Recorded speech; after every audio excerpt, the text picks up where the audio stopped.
Hello, this is Jeff over at the CAD/CAM Zen Labs. This is a project we worked on earlier, but I wanted to share a tip so hopefully you don't make some of the same mistakes we made.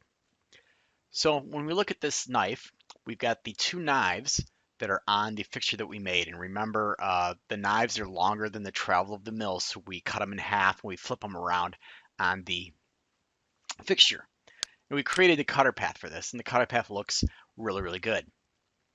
Now, there's one thing we did not do, and what we did not do is we did not input the bolts and the washers that hold the knives down onto the fixture. And that was actually a problem. Because if I go and I look at the part with the bolts in it, and I look at the cutter path for that, we can clearly see the cutter path goes through the bolt.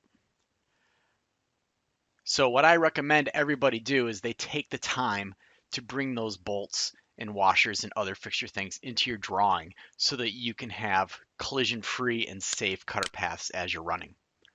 How do you do that, you may ask? It's actually very, very simple. If I go to the Insert library and I say Insert something like, say, a McMaster car component, you get a window that looks like this. And you can pick your components. I can say, well, I want a washer, and I want this type of washer, and it needs to be for a 5/16 hole, general purpose. You can pick on it, and then when you click the button here that says CAD, you can tell it, yeah, I want to bring in the 3D file of it. So maybe like I want to bring in a step file or IGES file or something like that. I'm going to choose step. I'm going to say save, and it brings it into the drawing. Okay, from here, you can simply move it using the assemble command and assemble a joint. I can move it to the correct location. So I want to move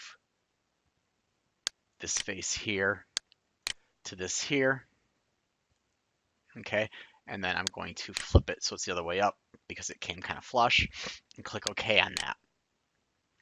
So once again, I highly recommend that you bring your bolts, washers, whatever, into the file so you know you've got clearance.